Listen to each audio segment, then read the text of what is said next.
हाय, मैं हूं डॉक्टर सारिका वर्मा और आज का वीडियो स्पेशली उन मदर्स के लिए है जो अक्सर कंप्लेन करती हैं कि मेरा बच्चा खाना नहीं खाता या फिर मेरे बच्चे का वेट स्टक हो गया है, बढ़ नहीं रहा है।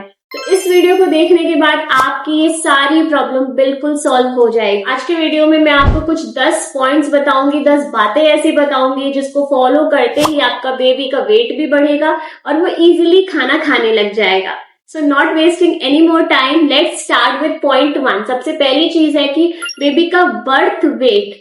अगर आपके बेबी का बर्थ वेट 2.2 kg से कम है, दैट मीन्स कि आपका बेबी ऑलरेडी स्लाइटली अंडरवेट है। तो जिन बच्चों का वेट ऑलरेडी कम होता है तो वो आगे आने वाले टाइम में भी उनका वेट कम ही रहता है। तो आप अपने बच्चे को किसी और बेबी से कंपेयर ना करें, ना ही उसके हैबिट्स को, ना ही उसके रूटीन को, ना ही उसके ईटिंग पैटर्न को। अब दूसरी चीज है कि जब आपका बेबी 6 मंथ्स का हो जाए और वो सॉलिड फूड स्टार्ट कर दे, तब आपको उसका हाइट और उसका weight every 3 to 4 months check करना है और नोट करना है। जब आप एक अच्छा रिकॉर्ड रखेंगे अपने पास तो आपको भी पता चलेगा कि आपके बेबी ने कितनी ग्रोथ और कितना इम्प्रूवमेंट दिखाया। समटाइम्स ऐसा होता है कि बच्चे खाना तो नहीं खाते लेकिन फिर भी उनकी हाइट और उनका बॉडी वेट अच्छे से ग्रो होता है और वो एक एक्टिव हेल्दी कैटेगरी में फॉल करते हैं।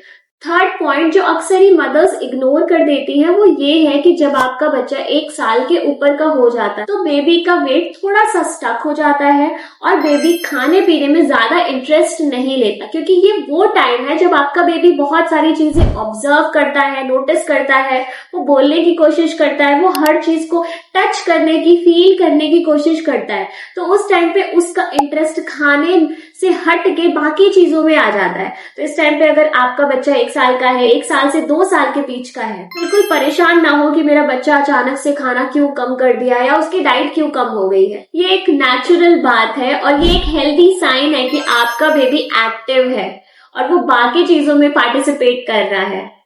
नेक्स्ट पॉइंट है कि अपने बेबी का एक रूटीन बनाएं। एक प्रॉपर रूटीन होना चाहिए। उसका हैबिट्स होगा, eating time, playing time, bathing time, हर चीज का एक प्रॉपर फिक्स्ड रूटीन होना चाहिए। अगर आप बच्चे का प्रॉपर रूटीन नहीं भी मेंटेन कर पा रहे हैं तो बस एक हैबिट डालिए कि जब आप अपना ब्रेकफास्ट करें तब अपने बच्चे को भी अपने साथ बिठाएं। जब आप लंच करें तो उसे भी अलग सेपरेट कटोरी में, प्लेट में उसे खाना दें। स्टार्टिंग में आपका बच्चा खाने से खेलेगा, थोड़ा बहुत वो अपने मुंह में डालेगा, थोड़ा बहुत गिराएगा, बहुत सारा मेस क्रिएट करेगा, लेकिन इससे एक पॉजिटिव साइन जाएगा बॉडी को और बॉडी को पता चलेगा कि हाँ 2 बज गए हैं, दैट मीन्स लंच टाइम, और बेबी को ऑटोमेटिकली उस टाइम पे भूख लगे।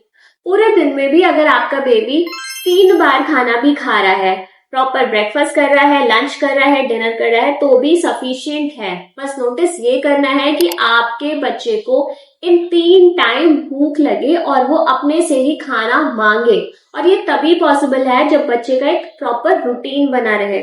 नेक्स्ट चीज ये है कि कभी कभी बच्चा फिजिकली मूव नहीं करता है। समटाइम्स ऐसा होता है कि बच्चा या तो सो रहा है या फिर बच्चा एक जगह बैठ के टीवी देख रहा है। अगर बच्चे ने फिजिकल मूवमेंट नहीं किया, दैट मीन्स उसका जो खाना है वो प्रॉपरली डाइजेस्ट होगा ही नहीं, तो उसे भूख भी ऑटोमेटिकली कम ही लगेगी। तो मेक श्योर कि अगर आपने बच्चे को ब्रेकफास्ट कराया है तो उसके बाद वो कुछ एक्टिविटी करे। अगर उसने लंच किया है तो उसके बाद भी वो कुछ एक्टिविटी करे ताकि उसका खाना प्रॉपरली डाइजेस्ट हो जाए और आफ्टर 2 to 3 आवर्स उसे वापस से भूख लगे। नेक्स्ट चीज है पूप चेक करना। आपका बेबी अगर पॉटी नहीं कर रहा है या फिर उसका पेट 2 दिन में 3 दिन में साफ हो रहा है तो बहुत ही ऑब्वियस सी बात है कि अगर पेट में पॉटी है, पेट ऑलरेडी फुलफिल्ड है, तो उसको भूख नहीं लगेगी। जब उसका पेट खाली होगा, जब उसने प्रॉपरली मोशन कर लिया होगा, बच्चे को भूख तभी लगेगी। तो बच्चे का खाना ऐसा हो जिसमें बहुत सारा फाइबर हो, बहुत सारा वाटर हो, लिक्विड हो, ताकि बच्चा आराम से स्टूल पास कर सके बिना किसी दिक्कत तकलीफ के।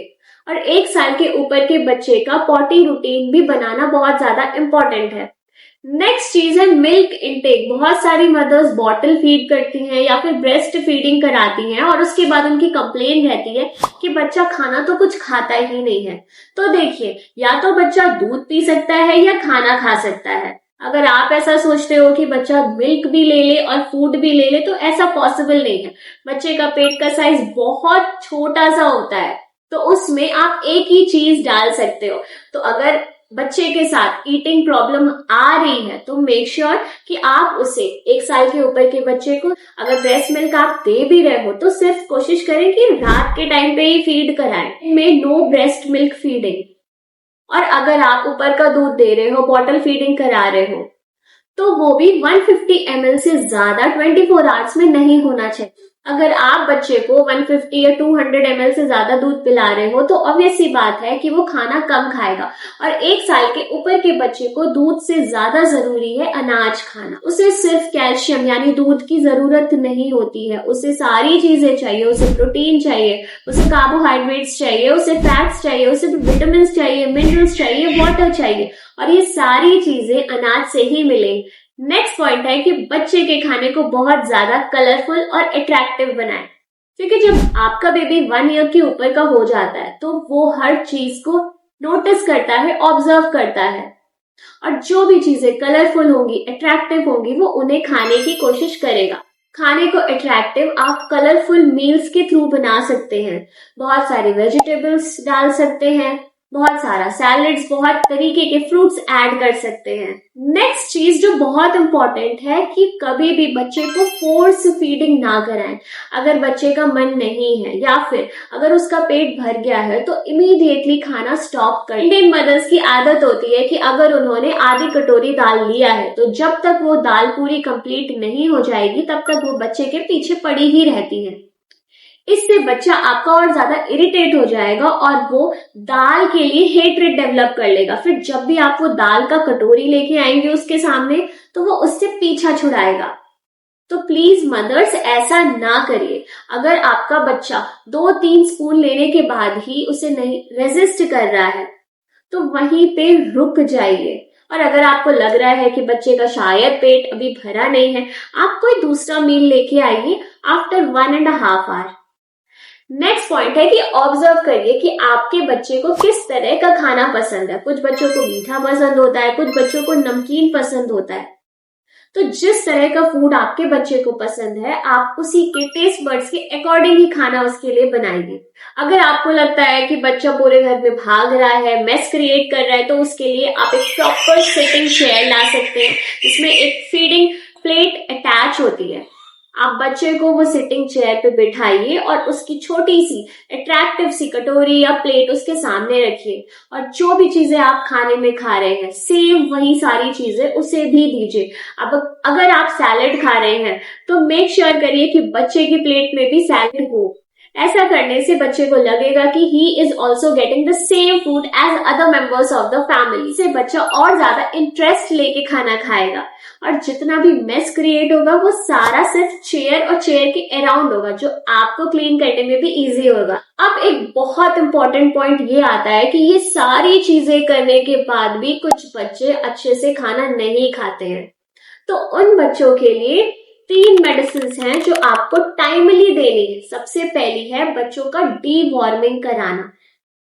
कभी कभी बच्चों के पेट में कीड़े हो जाते हैं जिससे उन्हें कोलिक पेन होता है, पेट में दर्द होता है। रात में अचानक ही बच्चा रोने लग जाता है और मदर समझ नहीं पाती है कि बच्चा क्यों रो रहा है। तो पेट के ये कीड़े आपके बच्चे के हंगर को, वेट को, हर चीज को कम कर सकते हैं। तो ऐसी सिचुएशन में सबसे पहले बच्चे की डीवॉर्मिंग कराइए। एलोपैथिक अगर आप दे रहे हैं तो एवरी 6 मंथ्स एल्बेंडाजोल देना बहुत इंपॉर्टेंट है, और अगर आप होम्योपैथिक दे रहे हैं तो उसके लिए सिना मदर टेंशन आप दे सकते हैं। नेक्स्ट मेडिसिन इज अगर आपका बच्चा अंडरवेट है और ठीक से खा नहीं रहा है तो आप उसे आयरन दें। समटाइम्स आयरन की डेफिशिएंसी की वजह से भी बच्चे को भूख नहीं लगती है। Next medicine is vitamin D3। Vitamin D3 से आपके बच्चे की ग्रोथ अच्छी होगी और उसकी बोन्स, हड्डियां मजबूत हो। मोस्ट ऑफ द केसेस में ये मेडिसिन और ये सारी चीजें फॉलो करने के बाद बच्चे का पैटर्न अच्छा हो जाता है और बच्चा ठीक से खाने पीने लग जाता है। बट अगर फिर भी ये सारी चीजें करने के बाद भी आपके बच्चे का वेट स्टक है और उसकी डाइट भी इम्प्रूव नहीं हुई है, इन दैट केस आप डॉक्टर को कंसल्ट करें और उसके टेस्ट करवाएं। देखिए, 1 साल से 2 साल के बीच में बच्चा आपको थोड़ा इरिटेट कर सकता है अपने ईटिंग पैटर्न के साथ, बट आफ्टर 2 इयर्स ये प्रॉब्लम ऑटोमेटिकली ठीक हो जाती है। तो बहुत ज्यादा फोर्स फीडिंग ना करें, बहुत ज्यादा ना प्रेशर उसको डालें, ना खुद pressure. See you in the next video, bye bye.